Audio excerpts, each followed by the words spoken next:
Hello, I'm Joshua, and I'm an INTP. And first and foremost, I'd like to say thank you for viewing this video and subsequently visiting my channel. The topic of this video is going to be on motivation for individuals who experience anywhere from a minimum to a medium amount of depression. Uh, it's on motivation for individuals who experience slight to medium amounts of depression. And so the reason I want to talk about this is because making a general video on motivation for a type like INTPs or other types isn't really something I can do because I really don't know exactly what would be going on with the complex of the emotions that are responsible for motivating an individual, just because I do not have the normative emotional landscape of most neurotypical people. So I do experience depression regularly. And I'm just going to say briefly what it's like to experience depression from, I guess, a behavioral cognitive standpoint that makes it a real problem with motivation. Uh, I can like something one day and then the next day feel absolutely nothing about it. Meaning that I just can't get myself, for whatever reason, to have that same kind of drive towards wanting to do something with it or being engaged with it.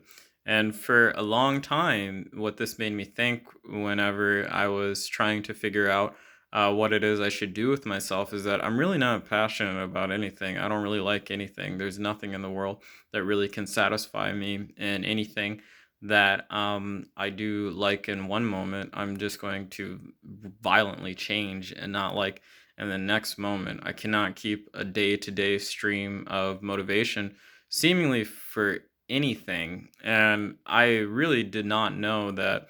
I thought that this was something that would be the case with being an INTP or something like that. But no, it's not just being an INTP. It's due to the fact that the dopaminergic reward system and various other. So I don't have just depression or something like that. I don't just deal with just depression. I deal with a few different things, but it's the case that the reward network in my brain is all over the place. It's sometimes it's reliable, sometimes it's not. What is reliable for me is not really being motivated to do anything, whether that's to eat, whether that's to take care of myself, whether that's to participate in activities that I value or I like. It's not the case that I can sustain the motivations for those things very regularly. It's also the case that I'm very critical of myself and the things that I do. Usually, when you're engaging in an activity, you're going to get disappointed. Whenever you're trying to learn something or do something, at times because you're going to fail, but I'm the type of person that I make one single mistake or I do one very thing that, I mean, for a lot, I don't really know. So I can only say, just based off of what I've seen for other people, a mistake for me is like the end of the world. It's not, it's not something that I casually just dismiss. I can't see the greater or the grander picture or silver lining in the whole thing, because even if so for example, I'll do a certain set of problems in a book, um, it, in a mathematical text, and I will do, let's say if there's 10 problems, I get 7 out of 10 right the first time. If I don't care that I got 7 out of 10 right, I only see the 3 that I got wrong, and everything about the 3 that I got wrong just makes me, for a long time at least, before I had enough experience doing things, would make me totally question my uh, doing of mathematics or whatever it is I'm doing at the time. I don't care how many iterations I get right. The only thing that I care about is what I've done wrong. And I think that that's true for a lot of people, because the mind tends to pay attention to what's negative a little more than what's positive. But it's the case that it might. So I think for some people, I don't know if that's true. I don't know if this is a truism for all people. What I know from neuroscientific literature is that most people are biased towards positivity. They're seeing the not seeing the worst in something, but being very anxious for what exists on the peripheries about this or that. It's what makes people conservative, because their mind is trying to keep them at a emotional normativity, a status quo of feeling and orientation within their environment. Don't make them too happy, don't make them too sad, don't problem them. People just don't want to be hurt and things like that. It's not that they're really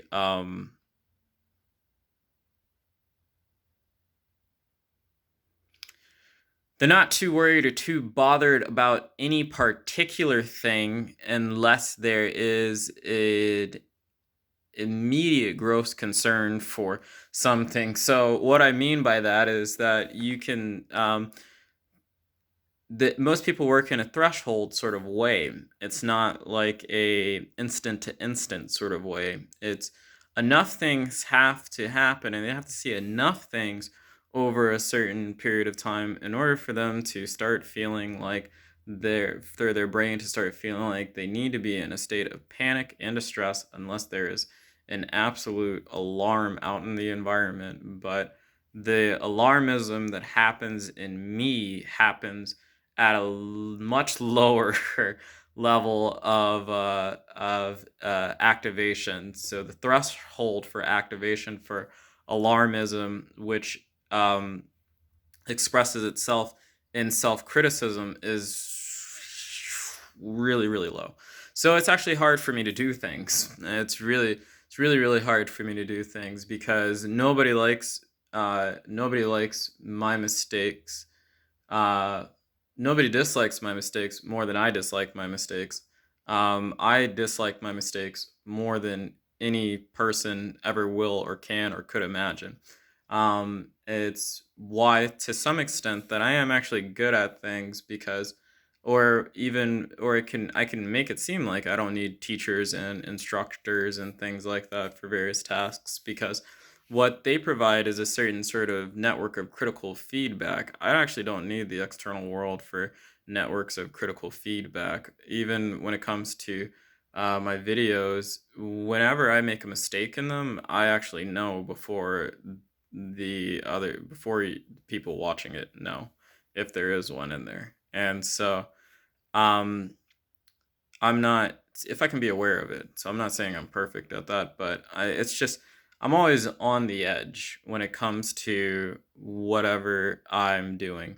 And there's always a underlying kind of seat of anxiety going on in me, such that it does affect my sleep. I can't ever maintain very long cycles of sleep. The longest I can sleep at times is maybe 5 to 6 hours, and then I'm up again, which is really annoying. So I've had sleep problems and sleep deprivative issues since I don't know how long, and maybe some of that has to do with early childhood experiences and things like that. But I'd never describe myself as a sad person, but I also wouldn't describe myself as a happy person. I can laugh and things like that, but there's always kind of this underlying knowingness going on that is not exactly easy to manage, and definitely undermines my ability to stay motivated. And so I don't, so that's why I'm saying this is for people who have a similar set of experiences as mine, where if you do something and it does not turn out right, nothing's okay. That's that's really what goes on with me. If you yeah, it doesn't take much to disappoint me from myself.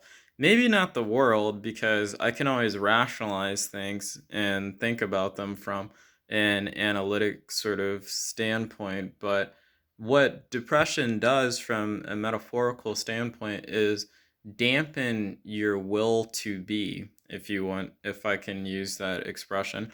It's not about it is about, so it dampens your will to be because it's concerned with threat in the environment. You just have an overactivity of a neurochemical that's dealing with pain and threat. And so you're looking for things to be wrong to save yourself. It's a conservative strategy that gets so conservative that it blunts your ability to feel reward. You just do not feel rewarded.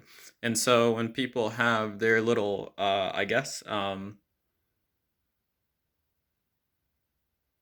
lifts for doing something, so checklists, for example, people use checklists because checklists can be actually rewarding to people. You say, I want to do this goal, I go out and do it, and I feel something. I've made checklists, they don't work for me. Why? Because I'll go out and do those goals and I will feel nothing about doing them.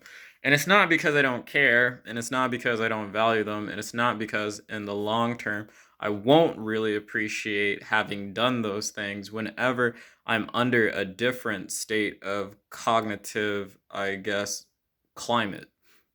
Whenever there's a different emotional climate in myself, I'm not going to feel the way that I do in the moment. But it is the case that within that moment, that's what I'm using, at least at one point in time in my life before I had enough retrospective take on what goes on with my psychology, and I read things about depression, I wouldn't have known. I wouldn't have known, and my life would seem very swinging up and down, up and down, up and down. The only reason why things can seem seemingly consistent for me is because I'm just aware of what's going on. And when you're aware of what's going on, you can make decisions and choices and things like that. And so I can make choices and decisions to do things because they seem appropriate in the moment with the analytical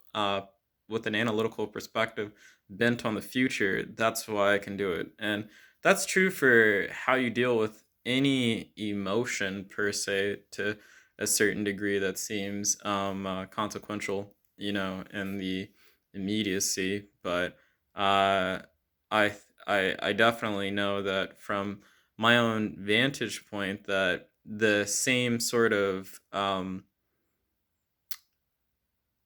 pieces of advice that most people give for how to deal with a lack of motivation don't work for me, because the reason why I don't have motivation isn't because I haven't found things that I don't like, or I haven't found things that I'm not good at. In fact, the hardest thing for me is I am actually very good at many things according to other people. So there's that caveat.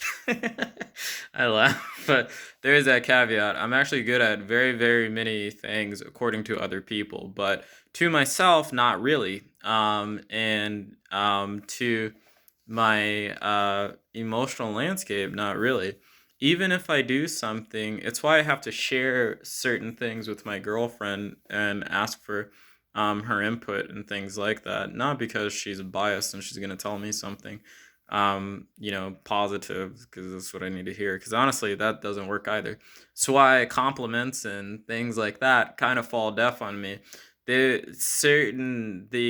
I can't really feel positive emotion all the time, and about the things that people usually can feel positive emotion about. I just really would never be amazed or floored with myself in very many ways. I mean, there are certain instances and moments and times in my life where I've thought, "Wow, that's really impressive, something I've done," or "That's a good something," or "Hey, actually, that wasn't too bad," or something. But there has to be a lot of hindsight, and it has to be on the right day. It has to be. There has to be a good amount of distance, and it has to be on the right day. And what the right day is, I never know. It just happens to be that way. Which is why I have this approach to the whole deal. Don't worry about it so much. When I guess, like, what I mean to say is this, that I don't take myself very seriously. So I take everything I do seriously because I can't help it. So I can't. I'm going to always be very intense. I'm going to be very intense, deliberate, and it's the end of the world if it doesn't go right. It really is like that for me. It's not a small deal. I don't put that on other people. I don't bother people with that side of myself. It's which is also why I don't work with other people, because they don't get it. So they don't get it. And I definitely know that it's okay to make mistakes, and that making mistakes and failing and things like that are a part of the learning process. But that's all in intellectual moving. It's working with thinking. It's using my prefrontal cortex to move me forward when there is a serious long train of emotions that just want to drag me back. They're never not apparent. And it's never the case that I don't have the ideas, the images, and the expressions or the words that I have for myself. If anybody would ask me what I think of myself, I am an utter loser from my own vantage point. So, I mean, I know that some people would be like, "Whoa, what, or whatever," but I mean, I know that it's not. I know that it's not objectively true from the standpoint that I can look at the things I've done in my life and say, "Wow, that that's with respects to this." I have to pay attention to numbers. I have to pay attention to numbers, statistics, what other people actually they say, what's going on in the world. I need to do recordings. So whenever I practice or I play the guitar, I record and then I listen afterwards, because look, man, in the moment, the only thing I care about is my finger did not land the way that I wanted it to land. The nothing sounded. It just no. It's all tearing everything up. I'm always tearing everything apart, tearing everything apart, tearing everything apart, including myself, just tearing it apart, just trying to rip it to shreds always.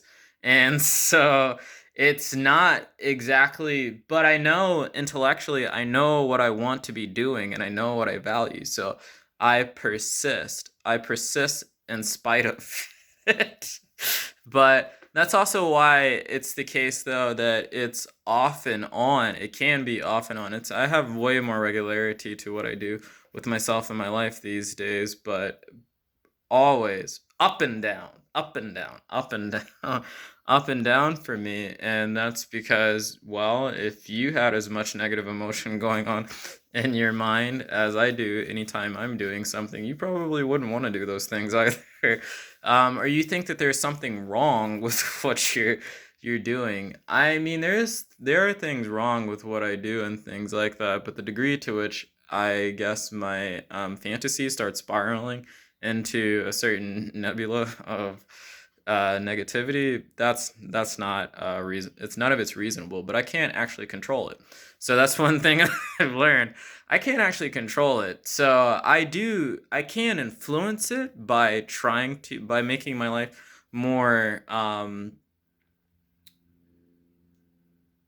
consistent, having routine and schedules and things like that. Not to any strict degree, but enough of a schedule.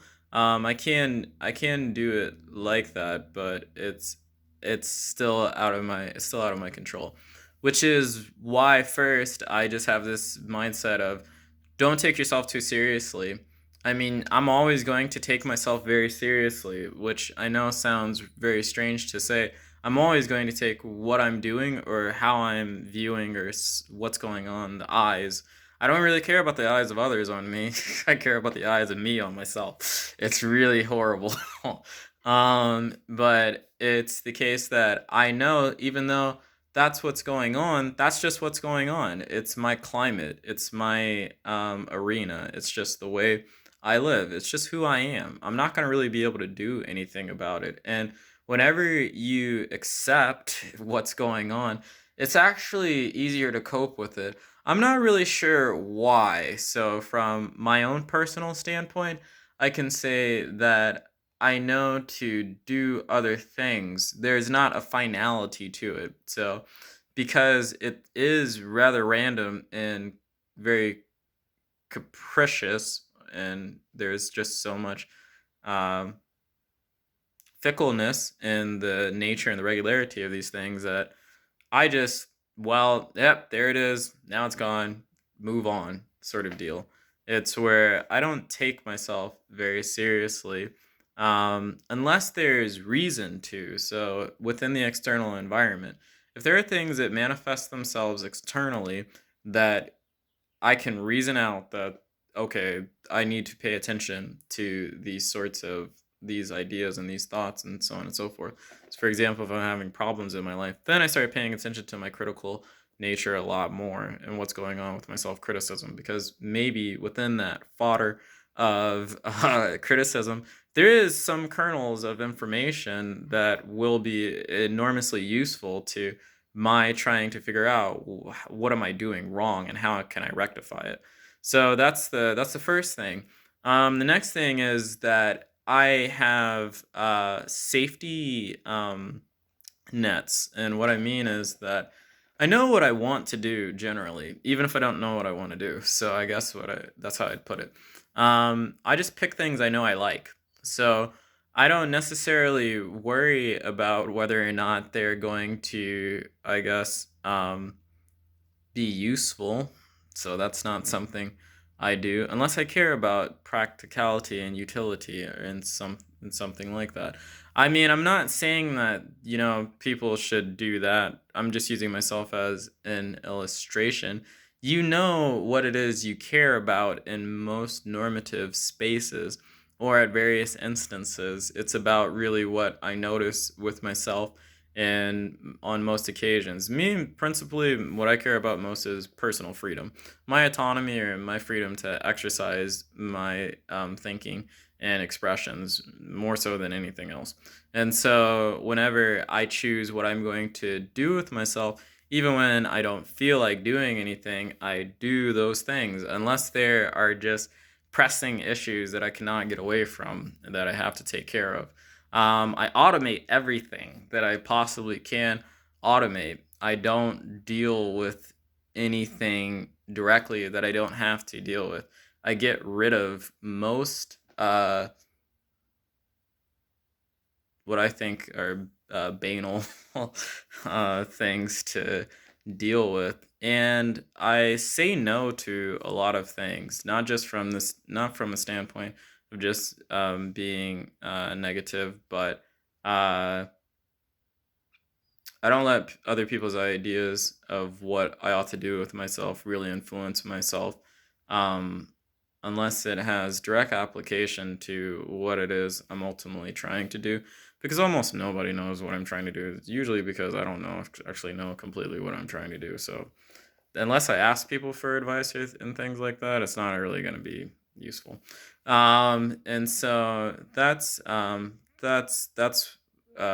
place to start. And so safety nets go like this. I know I don't know what to do, so I just pick things I like to do.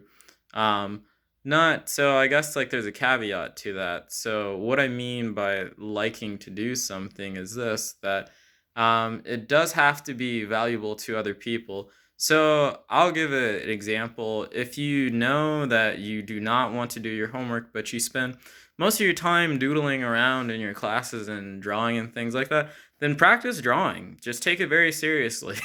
I'm not kidding. I'm not kidding. Just take it very seriously and see where it gets you. Better than not doing anything at all. I'd put it like that.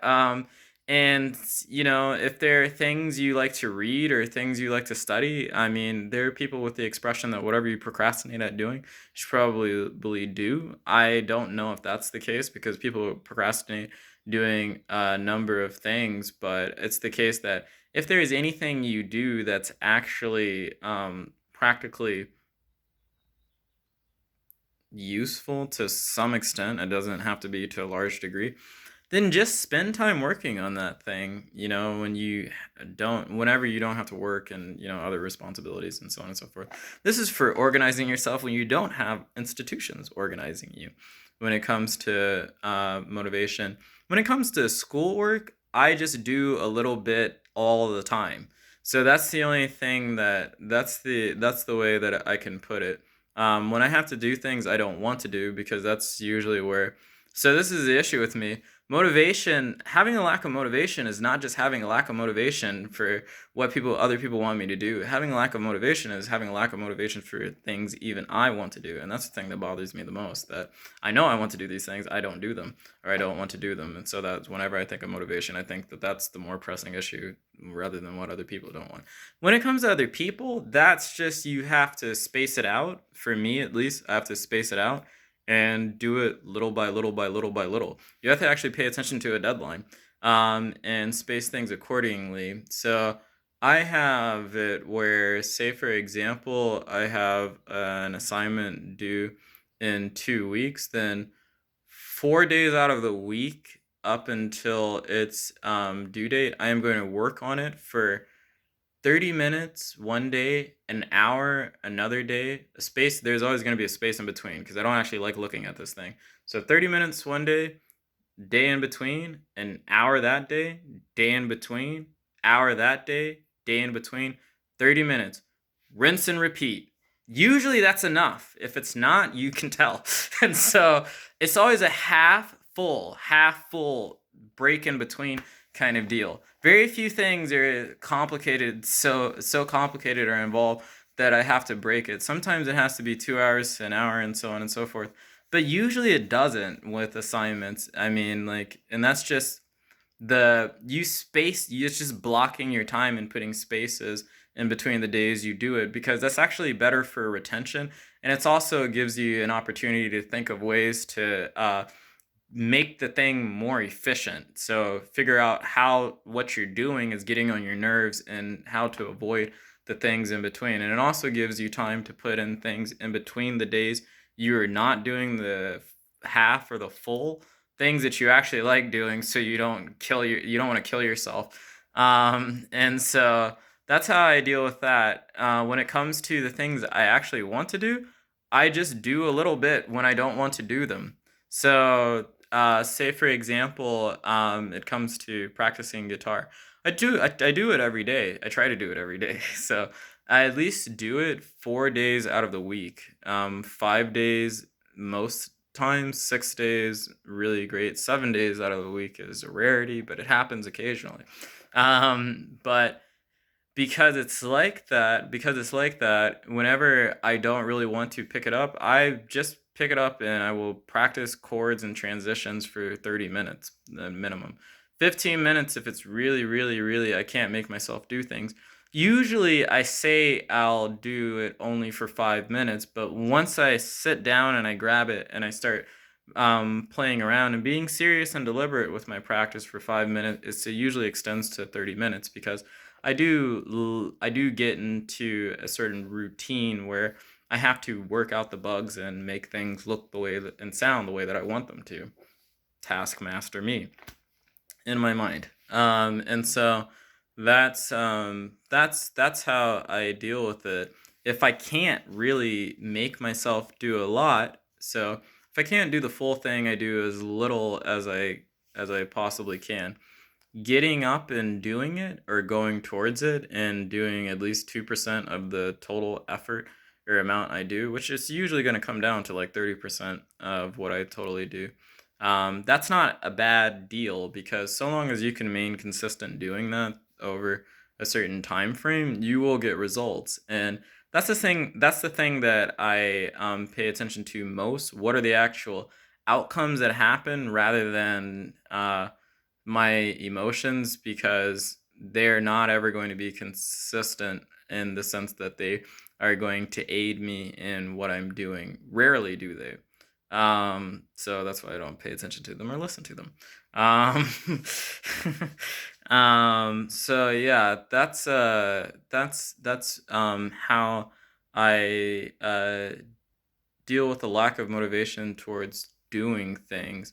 Now, lack of motivation can show up in many different areas of your life, and it really depends. But I find the real key is spacing things out and doing a little bit consistently. And whenever you don't feel like doing things, you just do a little bit of it rather than nothing at all, because at least whenever you do have motivation and energy to do something about it, you're not starting completely from square one. Like, you may not have motivation for 4 days in a row or something like that. If in that 4 day span you do 30% of the total work you could do for at least 4 days, when you get to the day where you're actually willing to do something, you're not so terribly behind that it's futile for you to embark on the endeavor. And so that's how I handle a lack of motivation. To me, that doesn't really require you to be, it requires you to do some prior thinking ahead.